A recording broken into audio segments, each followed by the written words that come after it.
we're making choices throughout the day that are going to take us closer to being able to sleep or further away from it. If you think about sleep, the place where this all lands, where you're lying there and you have to be in the right part of your nervous system in order to feel safe enough to sleep. In other words, you have to be in the state where you're in your parasympathetic, and you have to be able to say, the world is really noisy, and all day my nervous system has been reverberating, my neuroception, I'm sight, sound, smells. I've picked up so much noise, but I need to be able to get myself into a state of inner safety. How do you do that? Dr. Nerina Ramlakhan is a leading sleep expert and neurophysiologist with a PhD from King's College London, 4 books under her belt, and decades of experience helping people sleep better. She's worked with neurodivergent footballers, high-powered CEOs, and people who've burnt out, broken down, and hit the wall, because she's been there herself. After being sectioned and diagnosed with bipolar disorder and PTSD at 31, her entire life and career shifted, pushing her to rewrite everything we know about sleep, recovery, and the nervous system. Just a heads up, we do touch on some difficult topics such as mental health and abuse. Let's get into it. Let's see how great minds think differently.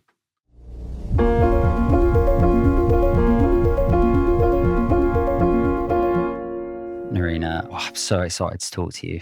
So many questions. And I really do genuinely believe that sleep is the most important thing in the world for me. Yeah.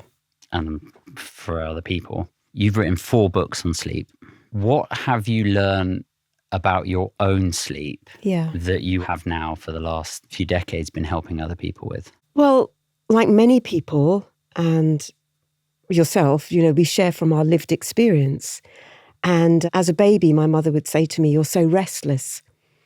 And as I grew older, you can't sit still. And she would often deride me about that. And it was a bit of a family joke that I was the one that couldn't sit still. But I didn't realize that this restlessness was linked to my inability to sleep at night as well, which wasn't a joke. But I didn't realize it was a thing because people didn't talk about insomnia and sleeplessness back in those days. So I'd lie there in bed beside my sister. We shared a bed, and I would make up stories in my mind to try and put myself to sleep, to make myself feel safe.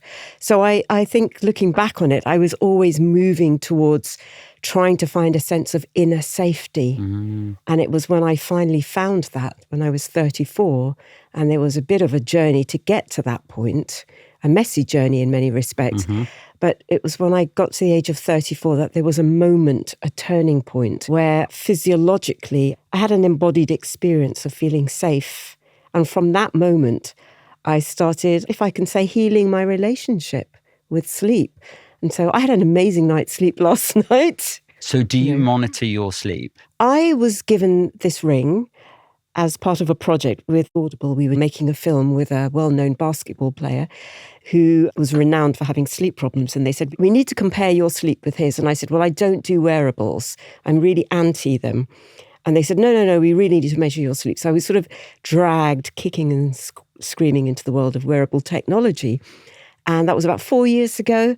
And I kind of fell in love with what this thing was telling me, but not so much in relation to my sleep. So it takes me about 45 minutes to an hour before I'll look at the data, because my phone's normally switched off in the mornings. It's not in my bedroom. And then eventually when I switch it on and then I look at the data and I go, okay. But what I do like looking at is, what happens when I travel into central London? What's happening to my nervous system? What happened during that interview with Ben? What happens when I'm standing on a podium or if I'm on television, on live TV? And what I've loved that this does for me is it's enabled me to track the level of regulation in my nervous system now that I'm in my early 60s. That, it's quite, dare I say, a journey. It hasn't always been like this. Can you tell me a bit about what you termed the messiness in your early 30s? So my parents were born in Guyana in South America, and my grandparents were born there. My great-grandparents travelled from India to Guyana as indentured labourers or slaves. And the joke in the Caribbean is that the runt of the litter went on to Guyana. Okay. So, my ancestors came from extreme poverty, and there was a lot of trauma, to use that word, complex trauma in my family. There was a lot of alcohol abuse, physical violence, alcoholism, and even incest throughout my lineage, and a lot of loss of spiritual moorings.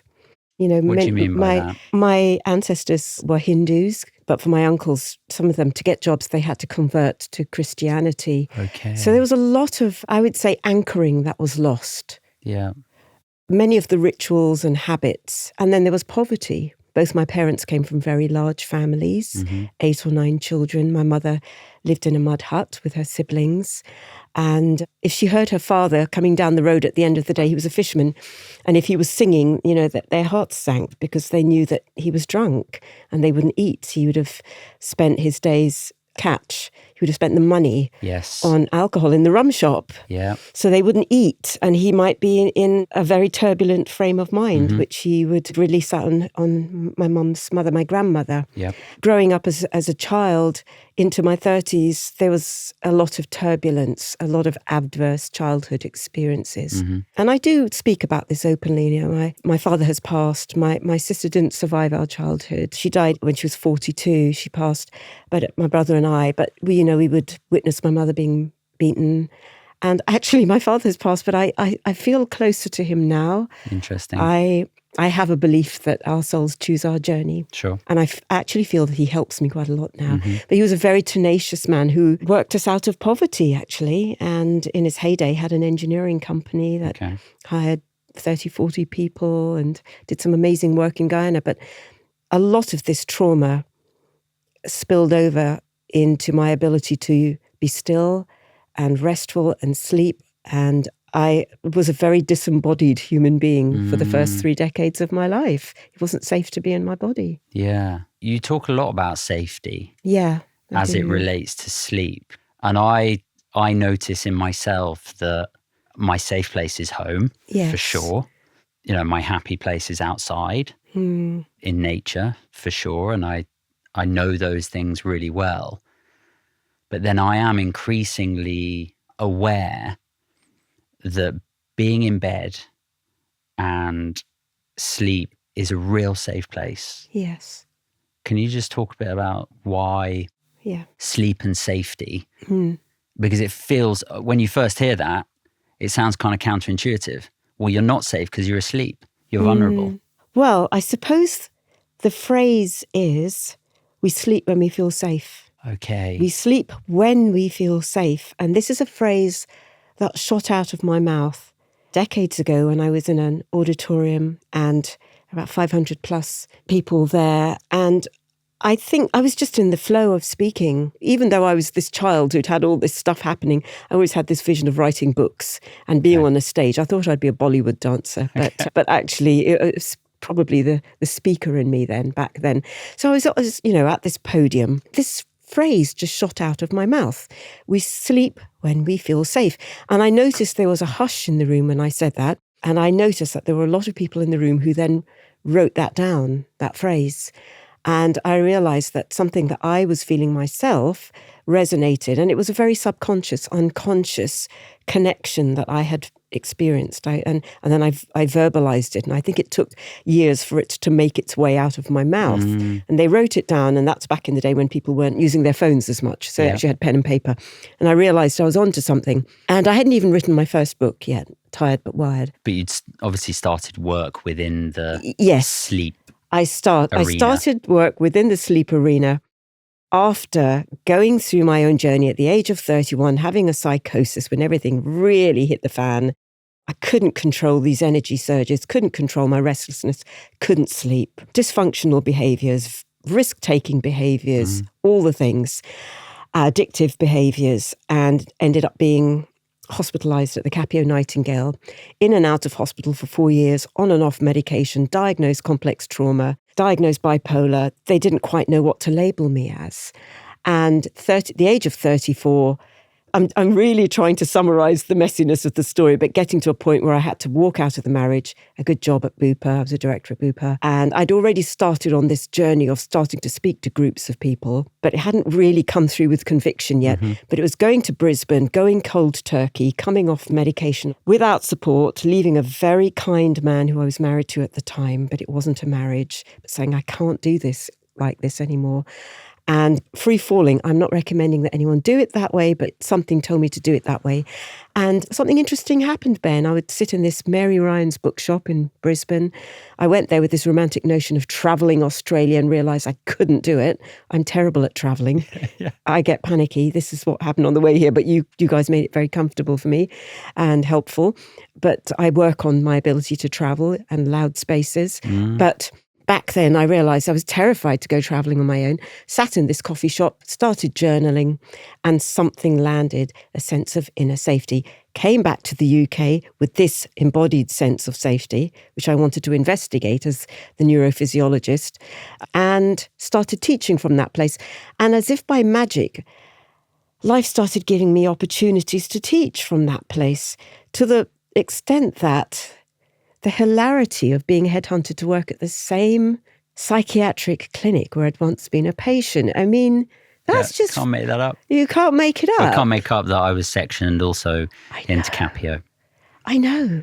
And we both know that place. That place and B14 and the smell of the place and probably some of the same nurses. But then years later going back there to work, this time on the other side. Yeah. You know? It's an amazing story, and it sort of feels like your life is kind of in two halves. You get to your mid-30s and then you have this kind of total meltdown, and then rebuild and heal and find what you're meant to do in this life and on this planet. How could you describe that inner sense of safety? Well, right now I feel so safe that I can feel my feet tingling on the floor. I can feel my butt on the chair. I feel my breathing in my belly. I can feel a lot of emotion. And I feel so safe that I could cry, and I don't really want to. But I feel very here, and I feel very present with the conversation that we're having. And so if I wind back to 1999, sitting on this balcony, I, up until that point, had lived my life in a very disembodied way. I was a great thinker. And my father and I would have amazing conversations and exchanges, and we connected on, if I did very well at school. And, I lived in South America for 7 years, in Guyana, between 7 and 14, and, this Catholic convent school, that was confusing for a Hindu child, but anyway. But it was very competitive, and I'd come home at the end of the day, and my dad would say, "How did you do?" And if I said I'd come first at something, I would be rewarded. And we would sit there and we would play Scrabble. It was a very disembodied childhood. It was all about thinking cleverly and being very intellect and being in your head. And we weren't really allowed to feel. So things would happen at home and we weren't allowed to talk about that or feel what had happened or feel the tears, the pain. And I think when I got to Brisbane and I spent 2 weeks weeping, and I did learn to cry at Capio. The first day there, the first day of groups, where I just sat in the group after trying to take over the group and facilitate the group and being put in my place. Do you know that feeling? I had to sort of zip it and sit with a tsunami of discomfort in my body. And they said, "We don't think you should go to groups yet." Okay. And I went to see my therapist for the first time, and she said, "How do you feel?" And I wept. And I then spent 2 days refusing to leave my room and just crying. And then a few years later going off to Brisbane, but there without any support of medication or husband or the therapist or whatever. Again, not saying that the people need to do this.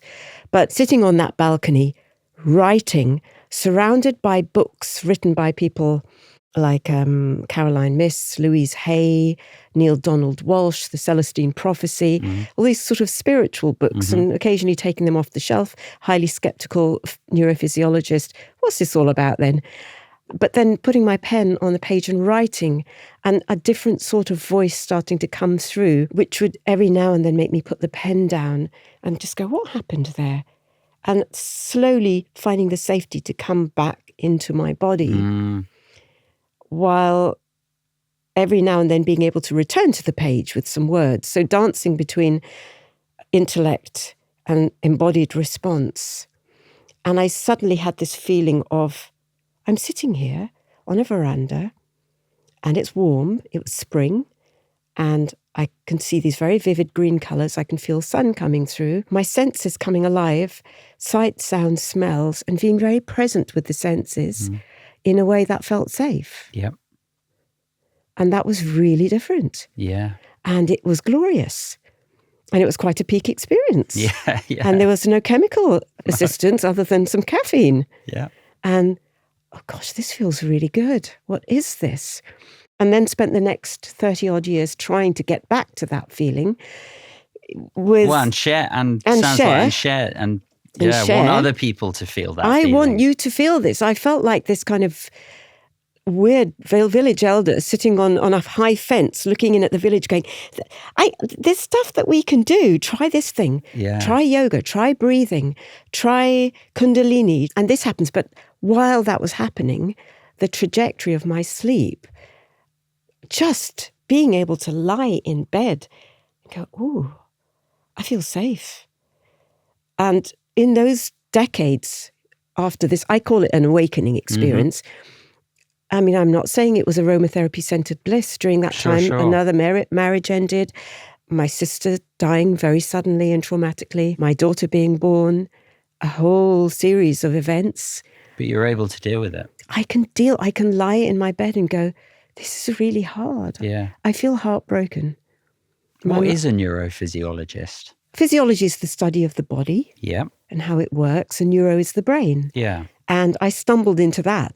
I had this idea of being a doctor because that would earn me huge brownie points with my family, my dad, and couldn't really sit still enough, to study and actually to learn things by rote. So I ended up not doing medicine, but studying physiology. Okay. But actually realizing that the lectures I was able to turn up to set me on fire. I wanted to understand how does the body maintain a constant internal environment. Yeah. When we're faced with a constantly changing external environment.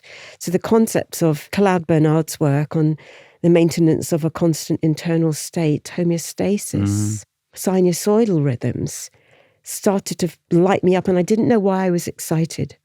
What did we know about sleep 30 years ago? Very little. It was, you've got some circadian rhythms. You might have had a 1-hour lecture, which you fell asleep in. And societal-wise, what was the... There wasn't much narrative at all. So dare I say, back then, I was a kind of, can I say, trailblazer. Yeah, I was, of course as you in can. starting to talk about it because I was working in health screening. Okay, I'd studied in the 80s. University lectures were really dry. Lecturers didn't really know how to talk about this stuff, although there was some interesting research taking place. Stephen Porges' work on polyvagal theory and safety science, 1990s. Okay. But it hadn't landed on the scene. It wasn't commonplace. And in the workplace? In the workplace, no. I'm in this little health screening laboratory in Moorgate, City Healthcare. My first job where I got this experience of, I love what I do. I think I am made for the world of work. Until then, I kept failing at every job, hated it, made me depressed. Every job I walked into, couldn't sit still. The restlessness made me take time off work. Yep. But there I was at City Healthcare in a white lab coat as a physiologist measuring the health of corporate employees from places like JP Morgan, Goldman Sachs, Merrill's, then Coopers and Lybrand. Now, you walk into reception, you pick up your client. They're going to be with you for 2 to 2.5 hours. You're measuring blood pressure, breathing, spirometry, VO2 max, taking blood from them, looking at the blood, and trying to get these tight-lipped corporate employees to talk to you. Now, if I'm going to ask them, how do you feel? Yeah. They'll never talk to me. Did you ask them how they sleep? That's what got them talking. How'd you sleep last night? Okay. And I started saying, was it a bit tired but wired? Speaking about my own sleep, of course. I hadn't started healing yet. Okay. But then even the most tight-lipped corporate employee would say, yes, I was so wired. And I was also noticing some of the physiological parameters, breathing pattern when you looked at spirometry, truncal thickening or girth, or the body fat. Yeah. They were laying down fat, even though they were exercising type A, young corporate employees, putting on truncal thickening when you did the caliper test, because the body was storing fat to arm them because the world was stressful. The world was stressful. It weren't safe. Yeah. And even the blood results, you'd take the blood, I was a phlebotomist as well, and you'd spin the blood down in the centrifuge. There'd be a layer of fat on top of the plasma. And you just look at it and you know this skinny person is internally fat because they're storing fat because their body's reading that they're in famine state. Yes. So I would know from looking at that they weren't eating breakfast, that they were highly driven, caffeinated, adrenalized and weren't sleeping. Okay. So I started all this pattern recognition, which back then, without being labelled or assessed for anything, I was very good at pattern recognition. Yeah. I know you were diagnosed bipolar, CPTSD. You're not a big fan of labels. Well, I'm on the verge. I'm on the cusp for myself. Sure. And I totally understand where it really can be helpful. Totally understand. Now at my age, I'm just in my mind, I'm a village crone. I'm a big-bellied old woman sitting at the campfire with a big cigar, rubbing my belly, going, I don't need any labels. I am who I am. Sure. And I'm going to talk what I need to talk. Yeah. But for my little babies, for my babies, I only have one. I have a daughter. Yeah. But for her sake, I think it would be useful. And we're going to go through an assessment process because she's teaching me so much. Okay. And the mirroring back to me of stuff that I thought was normal. Yeah. I could cry because I'm watching her and I want her life to be easier. When Dr. Elsa Epen said to me at the Capio Nightingale, we're going to call it bipolar disorder. Maybe this will help your family to understand who you are. I don't think it did. But it gave me a sense of safety. Yep. Because I stopped hating myself. Yep. And shaming myself for the dysfunctional, inverted commas, behaviours. Highly. Some of which had landed me up in police stations. Sure. Right? Yeah. I don't have a record, thankfully. They were very kind. And I was let off the hook. But there were some pretty extreme behaviours, even while being highly functional and gaining degrees and doing very well, even though I don't really have very many memories of turning up to lectures. Sure. But doing very well.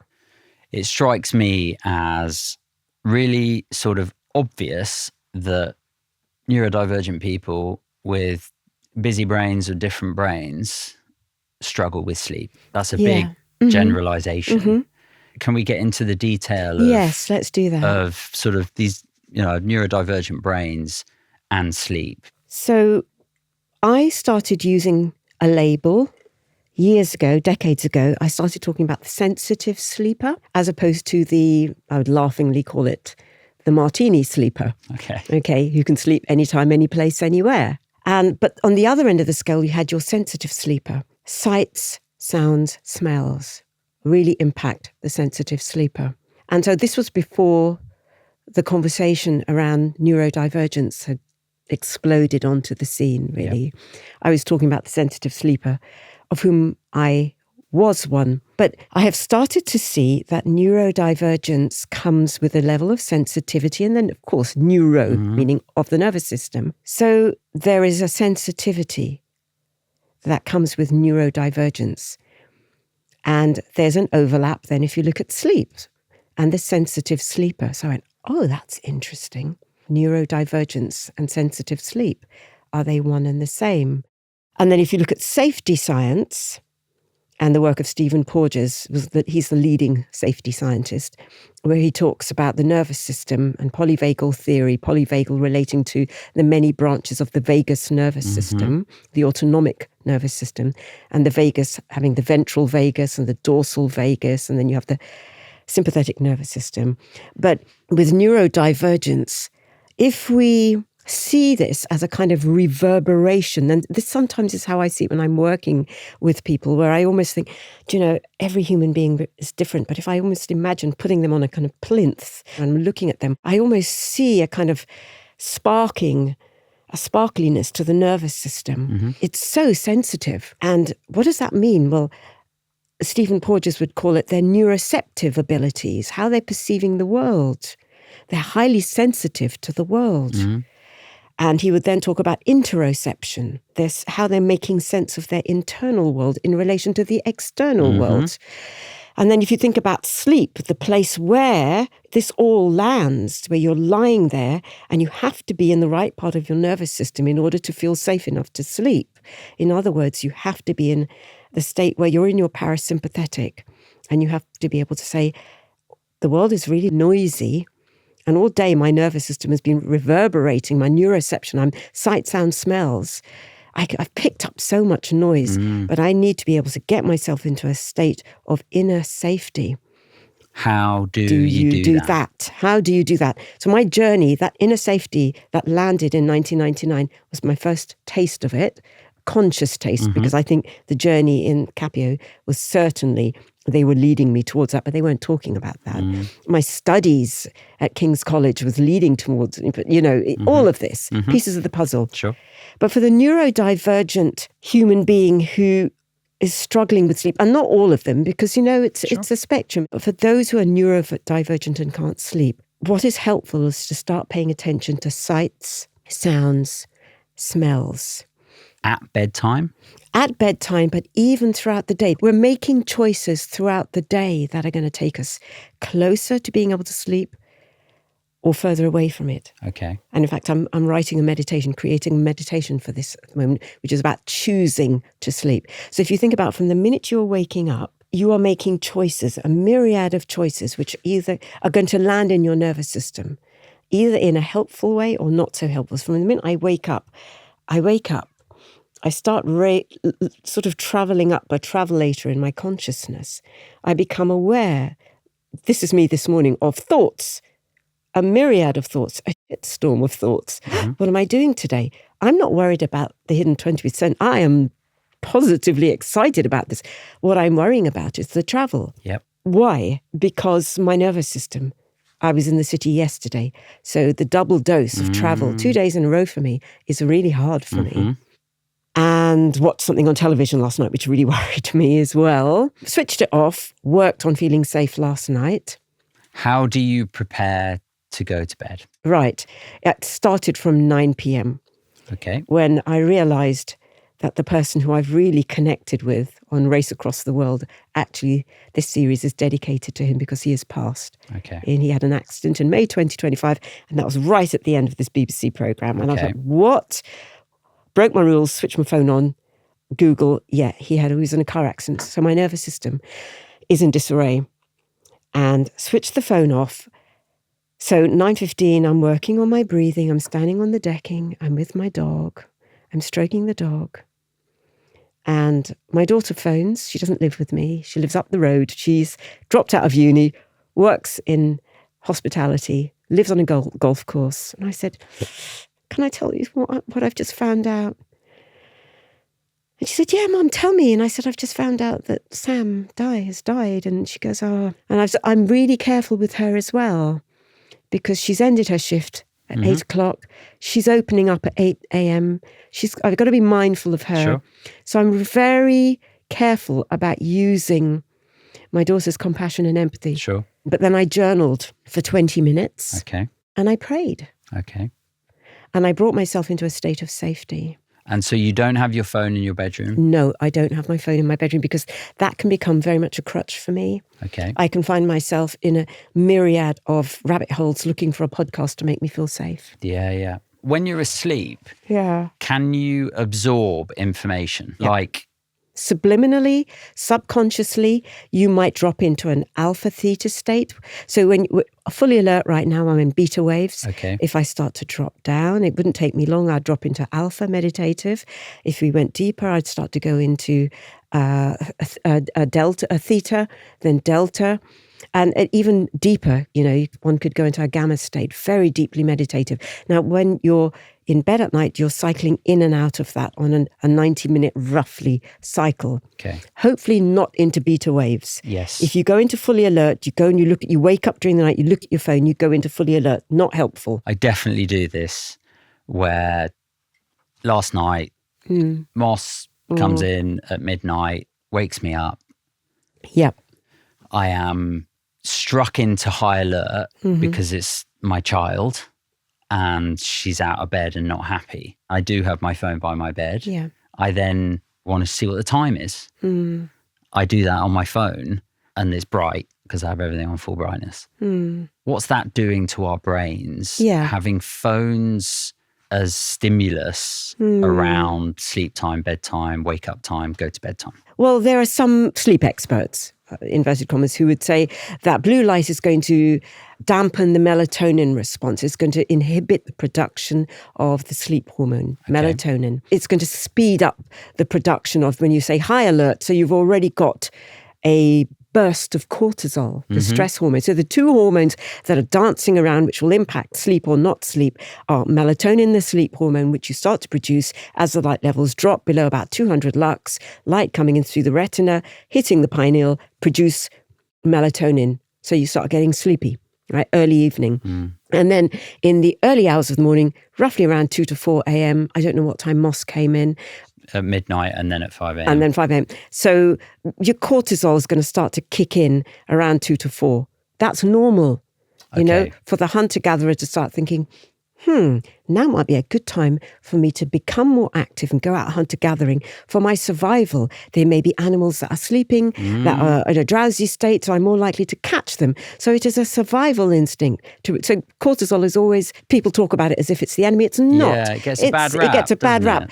But if you're in high alert, because you're a leaned in, highly caring parent, then you're going to overly stimulate those little adrenal glands sitting on your kidneys to produce more cortisol. That's not helpful. So wouldn't it be great if you could start to train yourself not to be in high alert, but to be in a comfortably, reasonably energized state, so for the safety of your little offspring, Yes. You can be there for her, but not on high jangled alert. Yep. You want to be in a relaxed state of engagement, not high alert. Now, going onto your phone, the blue light, in truth, the blue light effect is, although in the night then, if you'd already jangled, that's going to hit your pineal. It's not helpful. The light. Yeah, but it's not sufficiently that high, Okay. It's not high enough to really suppress melatonin, but it's the combination of association with a device that tells you lean into life. If I go on to, for example, if I'm reading through emails. But you've looked at a number. Let's go with the number first. You haven't even looked at your email. No. But you're on the number. The number is going to put you into beta wave mode. Okay. In order to be able to register a number, to calculate, to risk assess. Yeah. You've done all of that already. You've Yeah. subtracted, you've risk assessed likely impact on sleep, no sleep. How am I going to feel tomorrow when I'm talking to Nerina? All this kind of stuff is already happening. Yeah. You've calculated how many hours of sleep you're going What to get. about my wife's obsession with number of hours? Not helpful. Like quantity Not versus helpful. quality. You don't know. Sorry, Sam. For Sam here and the rest of you, and this is what I learned when I started working at Capio, you get these highly perfectionistic patterns. They've noticed that if they tell themselves they've looked and they've calculated, then they've extrapolated to that, to likely impact on performance the next day. They've created a story, which is not very helpful narrative around, when this happens, this is how I perform the next day. Yes. Which is actually crap to some degree, unless you're wired up to a polysomnograph, 60-odd electrodes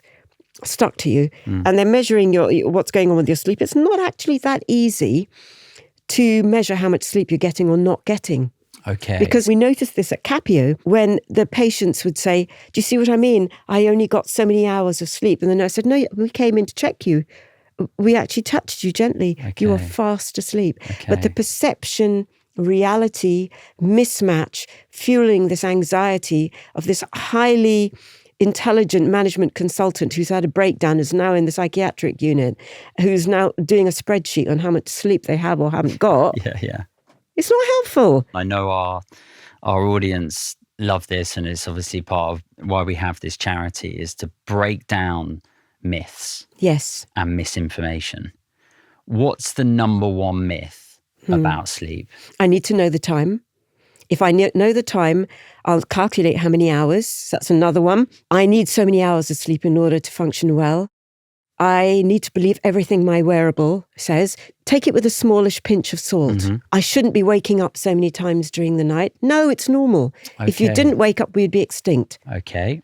If we'd been designed not to wake up during the night, saber-toothed tiger would have had at it, wouldn't it? Because I guess we have that sort of perfection idea of you sleep through with your, 8 hours and that is perfect sleep. Yeah, and it's not.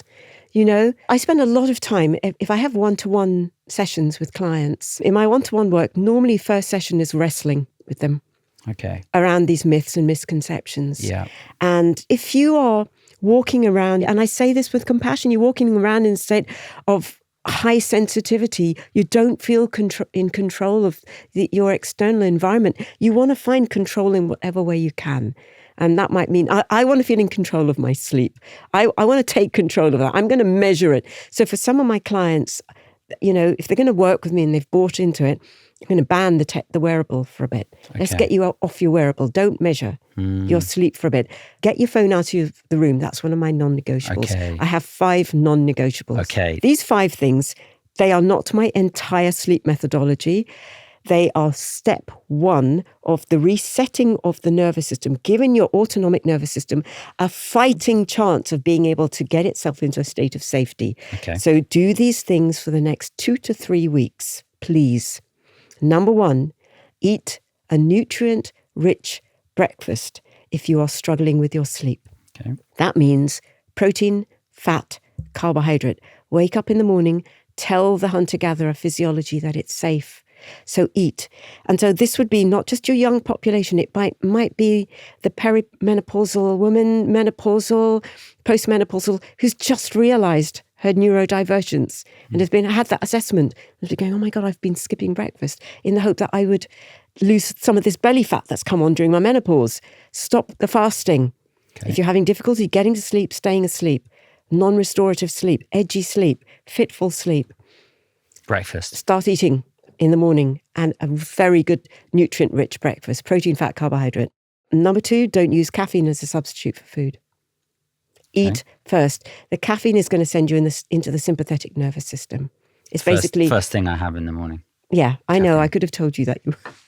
You have the profile, I hate to say it, of the client where we would wrestle a bit to start with.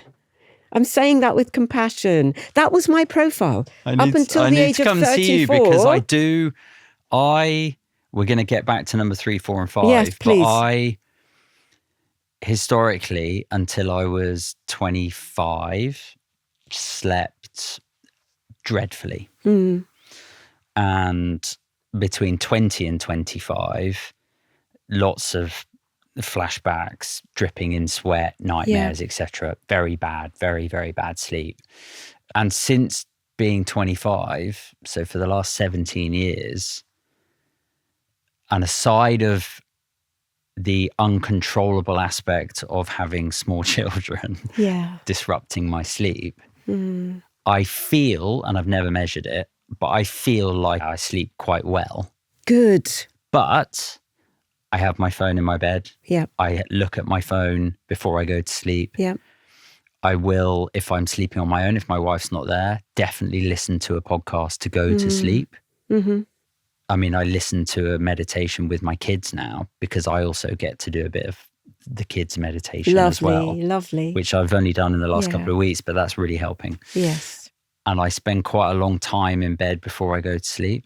Yeah. Good. There's some lovely stuff happening here, and I would happily work with you and your family because there's some beautiful stuff. I can teach you a meditation that you do with your kids, and that you can do it without needing any sound, any audio, any phone. Because it's back to having the phone out, right? Exactly. Going on Spotify and finding Magic Carpet, totally, the treehouse meditation. I love it. I can teach you one that you can all do together.